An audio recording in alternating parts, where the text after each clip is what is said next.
In this episode of the Insight with Irv show, we have special guest Ruslan. We talk about different things about how to scale a business, what it takes to grow on YouTube, and what it means to keep your faith and connect with all types of people through the content that you create. Listen in because this is a conversation that you are going to enjoy. We have special guest Ruslan with us. I'm excited to have him on the show. I was telling him earlier before we hopped on, when we first connected, he was big inspiration when I first started posting on TikTok, just the way he was able to carry a message. And I know that you guys are going to enjoy this episode and just some of the things that we're going to get into. What's going on, brother? Talk to me. What's up, man? I'll give you my drop real quick so they know how to pronounce my name. Thanks for having me, Irv. I'm excited to be here, brother. Yeah, for sure, man, for sure. So how do you, because I know someone might look at your last name. How would you actually pronounce your last name? My last name is Karaoglanov. And that is native of? It's I'm Armenian, but it's technically Arzi. It's technically Azerbaijanian. No kidding. So are you first generation or you? Yeah, I came out here when I was 6. My dad is very Armenian. Russian is the first language. So yeah, definitely. That's what's up, bro. So I know that when we were talking earlier, before we even, hit record, we were kind of just vibing a little bit. I was letting you know that just some of the things that you speak on and some of the things that you get into, I enjoy your content. I can literally say I have someone on the show, not saying that I don't want to shame any of my other guests, but I actually enjoy what you piece together. I really do. Some of your content is definitely inspiring, even to me as a creator myself, helps me kind of think outside the box and keeps me going. And so I'm curious, with the type of content that you put out, where do you kind of draw your inspiration from? Oh, that's a great question. In terms of where I draw my inspiration from, I think there's a couple people. I would say Gary Vee is up there. I would say Dave Ramsey is up there. I think those two guys are the kind of the OGs in the space that I came up on. I actually discovered Gary Vee through Dave Ramsey, oddly enough. And then I would say lately it's been the formatting has been similar to a Meet Kevin. I think Meet Kevin's formatting and the way he pumps out his videos and all that kind of stuff. So I would say somewhere in that ballpark. I think Gary Vee is someone that I think adds a ton of practical value. Mm-hmm. I think the principles that, if we're talking financial literacy, if we're talking just practical flourishing, human flourishing, it's going to be closer to a Dave Ramsey, with a more millennial twist on it. And then I think the formatting is going to be similar to what Meet Kevin does. And with what you've been doing, I've noticed that there's almost like a sequence that you run, and you'll have, let's say, the longer form episode, and then from there you have the bite-sized pieces, which is even the Joe Rogan approach. Yeah. Oh yeah, Joe Rogan. Sorry, Joe Rogan will probably be the last one. Yeah, the Joe Rogan approach I think is very helpful. I mean, even Crystal and Sagar, I always butcher his name, Sagar from the Hill, and they just went over to their own. They just launched their own thing. I think it's the similar thing. You do a long stream. You could potentially share that with your community or your direct tribe, and then you can go in and chop it up into bite-sized pieces to retain that attention. That's true, because not everyone's going to sit there for, let's say, a 1 or 2 hour stream. But let's say if you have the headlines, so to speak, I'm not going to sit there through a whole news segment, but I will pick and choose the headlines that I want to sit for 3 to 7 minutes, depending on how long your video is. I watched your setup of how you kind of have everything, from the way that you live stream to the way you don't use hotkeys, you use a switcher, right? I use a switcher and I use a stream deck. So the stream deck is for like all my transitions and all my like little lower thirds and stuff like that for Ecamm or OBS. And then the switcher allows me to just kind of cut cameras like this. And then, I could come back here. I could come over here to this camera angle. And so, yeah, it's nice. And then I even got a little slider on the side camera, so that I'm kind of sliding over here. And so there's a teleprompter on this camera, so I'm actually seeing you over here. And then there's also a teleprompter on this camera, so I could always look at you when I'm talking to you. And then let's go back here. So yeah. And it's all about efficiency, because if let's say someone's never made YouTube videos, it's a process. From the moment that you write the script, we call it research. We call it, obviously, backing up our statements of where this content is coming from, because it just doesn't come out of thin air. Yeah. The recording process to the cutting, the editing, all of that. the amount of time that you save, I mean, so you're running it into, let's say, a software, right? Ecamm? Ecamm, yep. You're Ecamm right now, OBS before Ecamm. into OBS, which is what I'm familiar with. Yeah. And then from there, it overlays because you never have to take out a memory card. It just goes right into your software, and then from there you can just cut wherever. But I've seen you go live, and you don't really stumble. Yeah, so not only do I use the software to go live, I actually use the YouTube editor to chop down my lives into multiple videos. So I like the idea of doing everything preemptively. And sometimes some days I'll find like an actual rhythm where I'll do my thumbnails ahead of time, and I'll know I'm going to do these 3 or 4 topics. My thumbnails will be ready to go. And then as soon as I'm done, I go right into the YouTube editor. I'll chop it down into 4 individual clips, and I could drop, 4 or 5 videos a day that way. So I try to avoid Final Cut with every or any software by expenses. But for me, I want a certain quality. I want a certain degree of credibility when people look at my stuff. Other people, I mean, they can literally just do what I do on their phone if they wanted to. They can just punch through the whole thing. They don't even, they could use transitions. They don't need to use transitions. You can hook up OBS to your phone and stream. Use your back camera on your iPhone if you have a newer iPhone as your camera. And so there's so many different ways people can make content now, man. That it's a really cool time, I think, to be a content creator. Oh, 100%, especially coming off of, what we came out of, where so many people are now kind of, I would say, sober to the idea of you actually can do this from home, which is really what it is, whether you're just recording from your living room or let's say you're just getting off your phone. And I always see it as a way of, you don't necessarily need to be the expert. You just have to be going through an experience, or at least have an experience in something that you're willing to share with somebody, which kind of brings me to, this thought of you starting and really taking off with your channels over on TikTok, and then really taking it off over on YouTube. And you were doing that in 2020. That's really where you started pushing out, at least from what I noticed. Yeah, TikTok. I started TikTok earlier than that. I think I started TikTok like 2019, and I got some good traction on TikTok. And then I was always doing YouTube on the side, just kind of interviewing my friends and using different formatting, different sequencing, trying out different things. And I liked doing interviews, which was fun, but I was able to do them in person because I was traveling a lot. So I would then get together with friends of mine. We would sit and chop it up. And I was like, oh, I just need to record these conversations. So I would bring this like mobile setup with me. Obviously, the pandemic hit. I wasn't able to do that as much. Well, at all, really. And then I started to pivot and go into the live streaming, building up my setup at the house.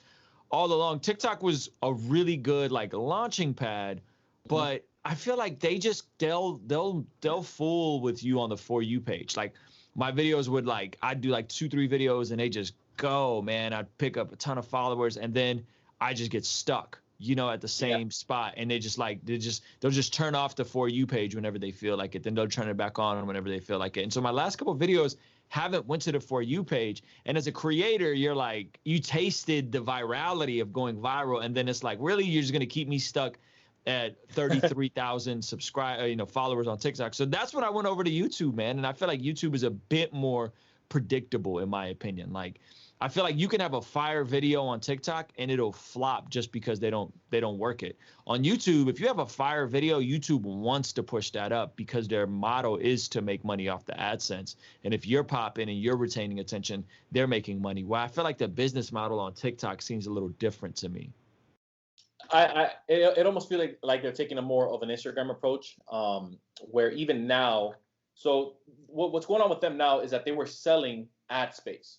And so they weren't able to sell enough of that ad space. So now they're coming over to the creators. Now, I just want to thank our good friends over at Amazon's Audible, who are the sponsors of this video. If you want to get your hands on a free month, as well as enjoy a free book of your choice that you can have read to you, as well as enjoy different series across different catalogs, you can do so by hitting the link down in the description. Enjoy. The reason for that is because they couldn't sell enough ad space from the big, companies, McDonald's, Taco Bell, Burger King, all these big companies. And so they came out to the creators and are offering that.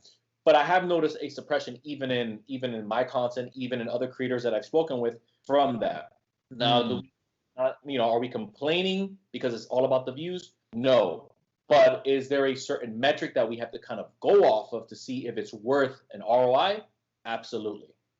That's interesting. Yeah. So you said now you can pay to boost your TikToks as a. Yeah. I wonder if that's available to everybody. That's interesting. Yeah, that's what I was wondering. So I saw it on my side. That's why I kind of put that little, caveat in there. I have a business account over on there. So if you have a personal, you may not see that feature. And so with your content though, staying on kind of like that thought process, you tend to cover a lot of ground. I'll see you one day you're talking about aliens, and then next moment talking about how to get out of debt. And then I turn around and you're speaking about biblical principles of being filled with the Holy Ghost and what it actually means to speak in tongues, and actually backing it up, right? With apologetics, with theology. Where does that come from? Do you feel at all like, okay, I'm losing a third of my audience if I speak about this? Are you okay with kind of, in my opinion, kind of running that risk of maybe turning some people off, in both sides of the board? How do you kind of, think about that? This is where I think the Dave Ramsey, Gary V, Joe Rogan comes in, right? Like if you look at what me, Kevin does, it's more informatory. I'm gonna give you information, the latest stimulus update, and it's all value. It's all value. It's all value. It's all value. I think with a Joe Rogan, a Dave Ramsey, a Gary V, there's an investment into their personality that's deeper than just, I'm here to give you the latest information. I'm here to give you the latest value. So for me, my channel is not niche driven because I like a wide spectrum of things. So my channel, even though I am considering the consumer and what they would find interesting, and what can I add value with, meaning they like this, I can speak on this, let me combine those two things. I also don't limit it because I rather have depth with people. If I'm just there as a utility for somebody to pull up and get the latest stimulus information or get the latest news or get the latest proverbs in a day, I could do that stuff on my sleep, right? Yeah, come here in the morning and do your devotional with me. But if there's more buy-in, I think you can create more opportunities to build community and more opportunities to convert your audience into paid customers. So you're less of a utility. See, I don't ever want to be just a utility in the way I create content. Not to say there's anything wrong with that, but there are, especially with TikTok moving more towards education, there are TikTokers that are just primarily utilities. You get the latest coronavirus update from them. You get the latest vaccine roll update, and you don't give a crap about their personality. You don't care if they're married. You don't care the name of their kids. You don't care what their hobbies are.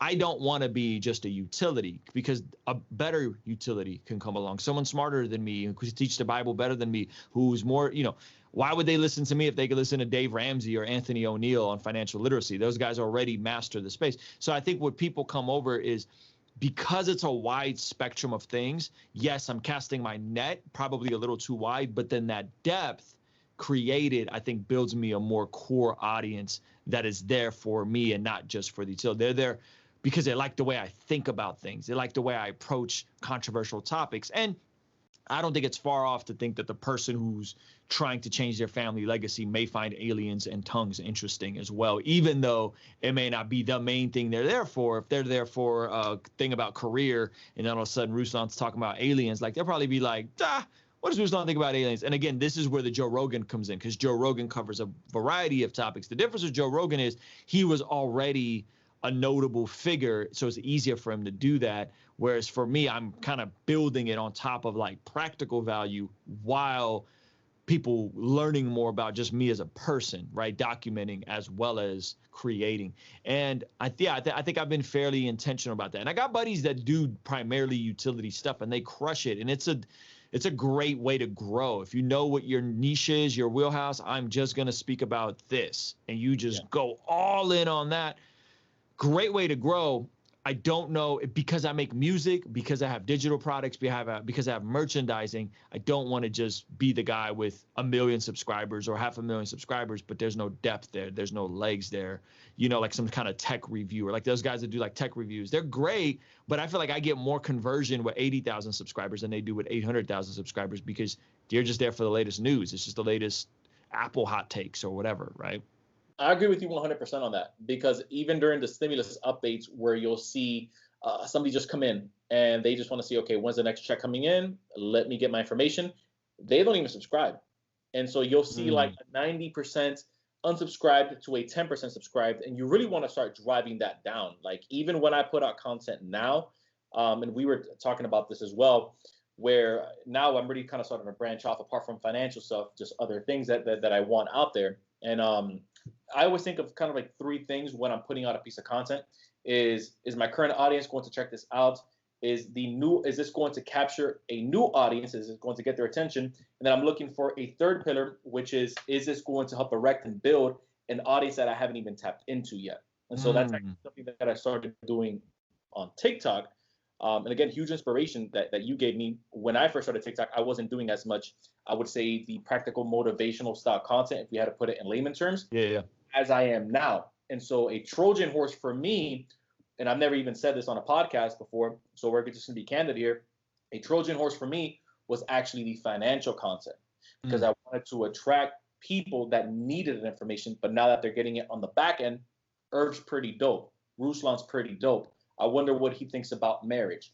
I wonder what he thinks about happiness. I wonder what he thinks about money management. So now the other content's really starting to pop, because like you're starting to find other columns and sectors that people want to listen to.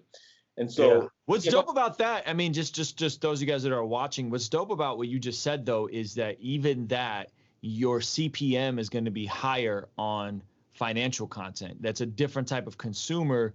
And what CPM is cost per 1,000 views. It's what YouTube pays you per 1,000 views, right? So you're making more money with more valuable content, which my views dropped. Everybody's views dropped on YouTube since like everything's been opening up, right? So my views dropped, but my CPM has went up. Like my CPM has almost went up by 30% since April, I think. Since April 2020, 30%. And so that's because I've kind of pressed more into some of these other conversations on career, on finances, that kind of stuff. So I think you're totally spot on, man. Intuitively, it totally makes sense. And I don't think people understand that side of it, because there's folks that are getting $2 per CPM, you know, and completely not understanding what's that gonna do to them, you know? It all depends, like the business model. So I go off of, I don't necessarily need volume, because a lot of it, kind of like you, comes in on the back end of, okay, you know, you watch a video. Really, ad revenue is just icing on the cake if you're running a profitable business model. It's what's happening on the back end with, again, that audience attention and the audience retention, where my goal is, if YouTube shuts off tomorrow, and I'm glad you brought that up, if I'm just a utility, they can get that on Fox News. But they like Irv, they like Ruslan. Okay, there's a new platform. They're typing in your name to find you, because you're bringing in a perspective that they start to crave. Absolutely. I love that. Have you noticed that as well, kind of in your music, where that type of audience has moved with you with where you are now, the type of content that you cover? Yeah, I would say my audience, primarily, I was grandfathered into having an audience because I was already doing music for, you know, the better part of a decade. So I was profitable with music. Goodness gracious, 2008, 2009, it was starting to take off for me. But that's when the recession hit. So all of like shows got shut down, the 2008 recession. So it was like I had finally gotten some momentum. Boom. Recession hits, everybody's budget gets cut. All these colleges cut their budgets. All these churches cut their budgets. So I can't do shows anymore. And I remember thinking like, man, I can't ever be in this position again, right? In terms of like being so dependent on these things to work, and then this gets cut off. And I thought to myself, the next time there's a recession, like I'm going to be prepared. Like I'm going to be positioned to capitalize on it. And when 2000 hit, I was like, okay, I am already self-employed. I already have, you know, I don't know, maybe I had 25, 30,000 followers at the time on Instagram. I already had maybe 10,000, 12,000 subscribers on YouTube. TikTok was actually my biggest platform at that time. I was like, I'm going all in on YouTube, and I'm going to pivot right now and intentionally do something different, because I already have an audience. This is different for someone that's starting with no audience. If you don't have 1,000 followers on Instagram, you don't got 1,000 subscribers, it could be very difficult to get that initial spark when you don't have a predetermined audience and you don't have any connections to anybody that's doing anything. See, my Patreon is interesting because what people can do on my Patreon, I'm not trying to do this as a plug, but I do a thing where we do Zoom calls with people and my audience can call into me. So some of my audience got into the YouTube space. So they started getting hip and would call in, have a 10-minute conversation with me, right? And then take that and put that on their YouTube page. So they're doing collaborations with somebody that's 10x, 20x their audience, but they're leveraging that and putting that on their own channel. And I think it's super smart. So it's like a easy finesse of anybody that wants to have like me on their channel. I don't say this, but like, yo, just join the Patreon and ask me a conversation. I might even put you on my channel and give you cross promotion, right? So now we have a community of emerging YouTubers that got 1,000, 2,000, 4,000, 6,000 subscribers leveraging my audience. It's very difficult to do that when you don't have any type of mastermind group, community, people that are helping you like just think differently about it. And also people that have went somewhere where you haven't went. My buddy Nick D just said this to me the other day. Nick D is a super dope artist. He went viral on TikTok. He just signed a deal with Universal Republic for his song Pineapple. If you guys are on TikTok, you probably have heard the record. It's huge. Number 3, number 4 viral record. And Nick said to me something yesterday. We were talking. He said, "Man, once you get a song to go viral, your confidence just goes to a different place. You know, like your confidence just goes to a different place." And I thought about that just in life. Like if you think about having access to someone that's gone to the mountaintop and done something that you haven't done, you just start thinking about the music industry different. You start thinking about YouTube different. You start thinking about things different. And I've always had some brothers that had just went further than me, earlier than me. I've always known Sean Cannell. Like he wasn't like my best bud, but like I've known Sean Cannell since 2010, 2011. Wow. And we've always been cool. And I've always seen Sean Cannell a couple seasons ahead of me in YouTube and seeing what's possible. And then I went to his conference in 2018 and I'm like, holy smokes, this dude did a whole conference that's the room is jam-packed and he was making 7 figures then. So I always knew it was possible because I always had somebody a season ahead of me. And I would say if folks can get some type of access, it doesn't got to be, you don't got to be best friends with somebody. Most folks like Sean Cannell or people that are really popping, like yourself, you don't got time to be out here mentoring a bunch of people and, you know, doing one-on-one calls. But if somebody can get access to you in a group Zoom call or get access to you in a DM, that can really empower somebody just to see the possibility of what's out here right now in this space. That's ideal because I actually posted something on over on my story the other day. You know, ruffled a couple feathers, but hey, we'll live with it. I don't believe in mentoring just anybody, and I see this culture a little bit too much, at least for my liking. Where if you drop 10K for mentorship, I'll mentor you. I'm very selective. I don't need the money. Yeah, I'm very selective with even who I invest my time in, regardless of how much you're paying me. It's a two-way street. Right. I'm not sure if you feel like that as well.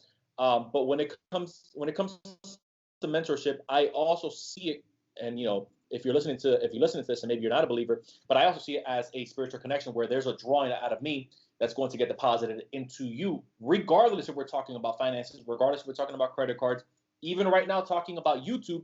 You may be thinking about this. I don't really want to do YouTube, but I do want to tap into a mastermind where they do XYZ, which is where I want to go. Yep. And so with that thought process right there, is that something that you kind of as well, or do you maybe handle that differently where someone comes to you with, I want to be mentored by you? Yeah, that's a great question. I don't do one-on-ones. I don't do paid one-on-ones. I don't do consulting. I don't do any of that. And it's really because I was listening to Naval's podcast on how to get rich without being lucky. I recommend it for everybody. I don't know if you know who Naval is. I discovered him on Joe Rogan, and he has this really dope 3-hour podcast that he goes over money, and it's just his crazy premise is like he thinks anybody can be rich. He thinks anybody can build, just about anybody can build rich, right? And what he's really getting at is wealth. And one of the things he talks a lot about is not trading your time for money. He said, because your time is extremely valuable and extremely scarce. What you want to do is you want to trade results for money. So if something takes you an hour, but it generates you $1,000, if something takes you an hour and it generates you $10,000, if something takes you 100 hours and it generates you $10,000, you're trading results for money and not time for money. And when you're doing one-on-ones, when I'm doing one-on-ones, I feel like it's very transactional. And I feel like a lot of people also don't apply what they're being told to do, which is also very frustrating. And when I break down my time, what my business generates, what my business actually generates, and how much time I spend working on the business, it wouldn't make sense. It shouldn't make sense for somebody to give me $1,000 an hour or $2,000 an hour. It doesn't make sense for anybody to do that. So I don't do those because, one, I don't want to be that guy. It's like, hey, I want to do a consulting call. And I'm like, yeah, $2,000. But that's not my audience yet. If I was in corporate America, if I was doing big brands, maybe that would be different. But that doesn't make sense. So I rather do it, to your point, to the spiritual side, the discipleship side. I'd rather do it for folks who I genuinely believe in, who there's some degree of organic relationship with. And everybody else can go through our Patreon and hop in a group call and get 10, 15 minutes of my time, 5 minutes of my time in a group setting, because at this point, it's not worth it. Now, we have thought about doing some type of like higher end mastermind group for like 7-figure entrepreneurs that want to jump into the YouTube space. Yeah. But now you're talking about a totally different demographic of people. At that point, that's a whole application process.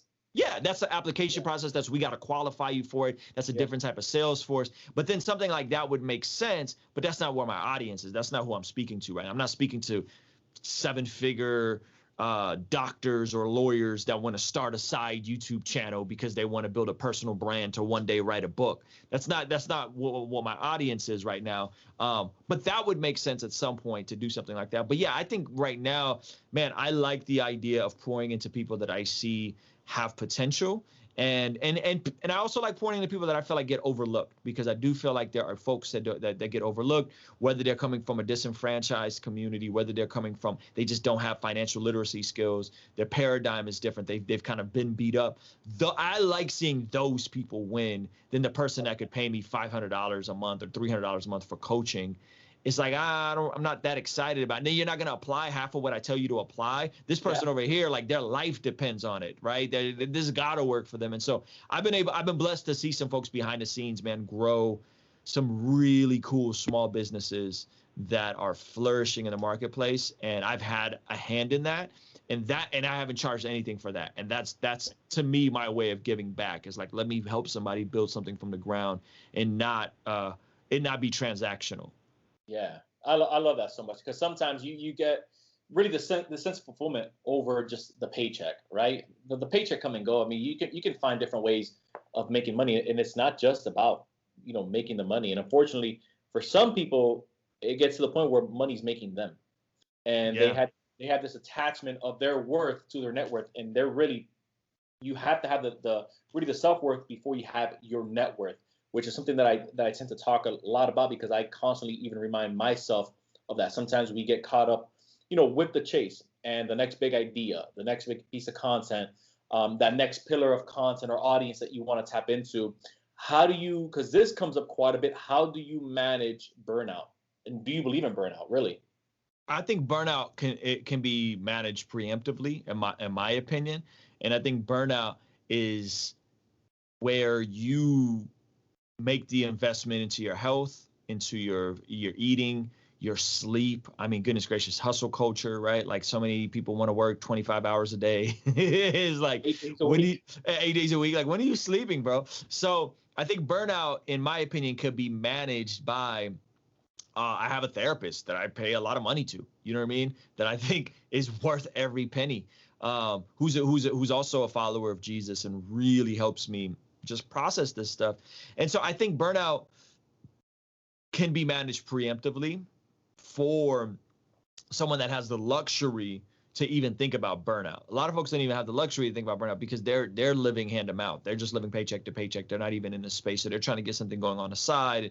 It's a lot. And most people, like the uprising of somebody's business and them changing their family tree, that first season is hard. So you got to be okay with, like, this is going to suck for a while. Like, I'm going to struggle for a season.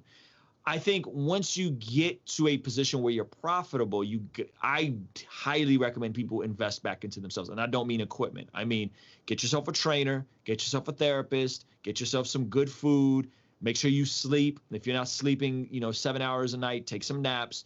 go play basketball, get some hobbies. And I think most of that can be prevented. And all of my best ideas come when I'm at the gym. My best ideas come when me and my trainer are going back and forth and having a heated conversation. Me and my buddy are having, and I'm like, oh, this is going to be a great video today. So I think investing back into yourself is huge. And obviously there's also the perspective where as a creator, you're going to have this insatiable thing of like the next milestone, right? Like, oh man, if I get to 80,000 subscribers, oh, if I get to 100,000 subscribers, and then you get to 100,000, and it's always going to be the next thing. Yeah. Where, in my opinion, I'm thinking like, man, I'm content. Like, if this is as good as it gets for me, right?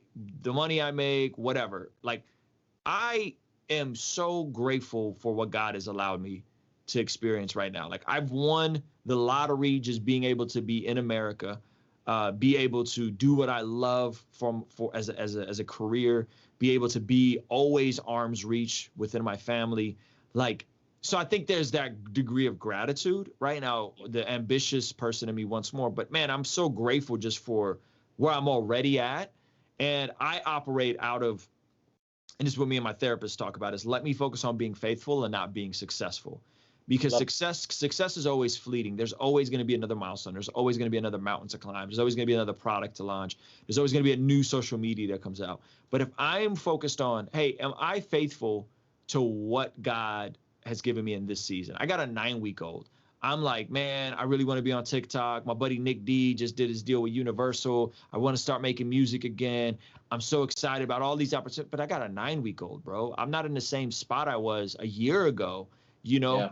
And so the question is, am I being faithful? So last night, like, I could have stayed up, you know, and put in another hour of music and try to make some beats or whatever, do a TikTok video, or I could hang out with my 9-week-old. Like, I'm gonna choose hanging out with my 9-week-old after a 7-hour day, because that's me being more faithful and being more present. That doesn't necessarily make sense on paper, but in the grand scheme of things, if we look at, you know, the things people regret when they're on their deathbed, most people regret working too much. Most people regret not being present in their home, not sharing their feelings, right? So I don't want to look back on my life and be like, oh man, like, I made a lot of money and I did a lot of cool stuff, but like, my family suffered, or I missed my kids growing up, you know? Yeah, 100%. I couldn't agree with that more. Even the way that I kind of process it, as you're saying, I'm thinking about my dad, and I never thought to myself, because I played baseball growing up, never thought to myself, my dad worked an extra 10, 15 hours just so that I can afford this gear. The only thing I can remember was being able to say that my dad was in the stands whenever I was there, whether we won or whether we lost. I can count every single time my dad was in the stands, whether he got home from work early or whether he maybe had to pick up an extra shift another time. These are the sacrifices that we make. You said something interesting, though, that I don't want the audience to overlook, because I've never seen it put like that. And you said, and this was kind of at the beginning of that, where you mentioned a lot of people don't have the luxury of being burnt out. I've never seen it put like that before. And I didn't want the audience to overlook that, because that is a blessing, right? It feels like a burden, but it's also a blessing on the back end of having that. The reason you're getting burnt out is because you have a lot going on. Now it's time to build out systems. Now it's time to build out sequences. Now it's time to, okay, what's a priority? What stays? What leaves? Is this profitable? Can this obviously take a back seat? So I didn't want the audience to miss that, because again, that to me was what was key, and something that I really picked up even for myself. I'm curious, with your Enneagram, are you a type 3? No, that's funny you asked. No, I'm a type 8. I think I'm a type 8 wing 9, and my wife's definitely a wing 9. So I think if we examine most of our issues that we're going through, the vast majority of us, especially those of us that are on TikTok or YouTube or creators, like, we're talking about first world problems, right? We're talking like, oh man, like, I wish I had a newer car, you know, like, I wish I had, you know, I wish I could, like, even during the pandemic, like, I wish I could go to the gym. Dang it, the gyms are closed, you know? And it's like, these are really first world problems that the vast majority of us are going through. And then burnout is a first world problem, is you got too much going on. You have too many things to take in, and you haven't filtered out what is priority and what is not priority. And by the way, that word priority, didn't start becoming priorities until the last 300-400 years. Meaning that to have multiple priorities is a relatively new concept. Most folks have a priority in their season of life. What season of life are you in, and what is your priority? Not what are your priorities. It's very difficult to say, I'm going to build an incredible 7-figure business, have an incredible body and get sub 10% body fat, be an incredible husband and father, and also pick up the hobby of learning how to code. You know what I mean? Like, and thrive at all those things. Like, you're not going to do all those things at once. Yes, it's impossible. It's too much. So I think when we start just simplifying and saying, what is the priority in this season of life that I'm in? What is a priority, and what things can be put on autopilot? What things can be, create systems for, like you said. I think that's my heart, man. It's like, what's my priority in this season? It's not always the thing that I want. It's the thing I need. Sometimes things you need don't go with what you want, but they're better for you long term. I'm going to be happy that I was more present with my 9-week-old when she's 9 years old than I am going to be like, whoa, I get to 100,000 subscribers faster. Like, that's not going to matter when she's 9, Yeah. You won't even remember when you hit 100,000.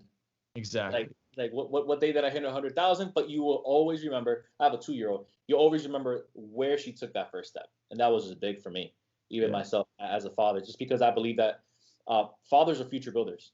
Amen. And if we can be that bridge for our kid the same way that our parents were the bridge for us, and just kind of keep extending that further down the road, I think that's really where that legacy gets built. Brother, I appreciate you taking time, because I know you have a lot going on your side, to hop on over on my side, enjoy us here in this road, and just bless us with your presence. Speaking of priorities, right now in this season, what are you working on that you can share with our audience? Feel free to plug anything you want in, because I'll be dropping the links down in the description on Spotify, as well as on our YouTube channel. Yeah, man, I'm working on new music that's going to be tied into YouTube content in a merch strap. And then we're going to take that, and that is actually one of our modules in our course, my Master YouTube Live streaming course, which is the way I make my YouTube videos. So we have a section in there on merch, and we're going to make that its own course. So we're going to walk through the process of releasing music, doing content around the music, dropping merchandise around the content and the music, and then doing a course on how to do all that. So that's kind of the plan for the summer, because I do think for the vast majority of creators, not all, but many, is monetization through merchandising is going to be the best way and the easiest way, the first way they could put a couple extra $1,000 in their pocket. Yeah. And so I'm going to walk through that. I mean, we've done it multiple times, and we got the system dialed in with merchandising that I think is really helpful to the person starting with a couple hundred subscribers all the way to the person with 50,000 subscribers. And so I'm super excited to walk through that and start releasing some music again, tying it in. And so, yeah, man, so that's coming in the next couple weeks. I got to just finish the artwork. And then other than that, just YouTube channel, they could check me out on YouTube, Ruslan KD. There's all kinds of different topics that we covered there. Everything from addiction to financial literacy to earning extra money to following Jesus.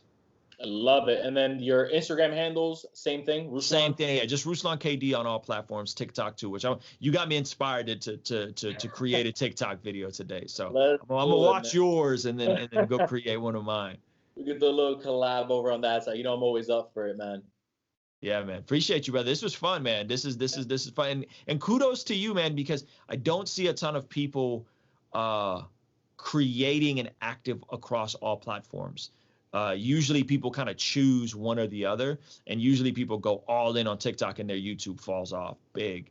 And so it's super dope to see you as someone that's consistently active on all. It seems like you haven't missed a beat on YouTube, you haven't missed a beat on TikTok, and you're like, everything seems to be leveling up for you. And I think that's really inspiring to see, man. So congrats on that. I appreciate that. It's octopus arms sometimes, but it's part of the next leveraging process we're going to be having out with the editing team. So I'm working on that. I love it. Yeah, good deal. Well, I appreciate you coming on the show.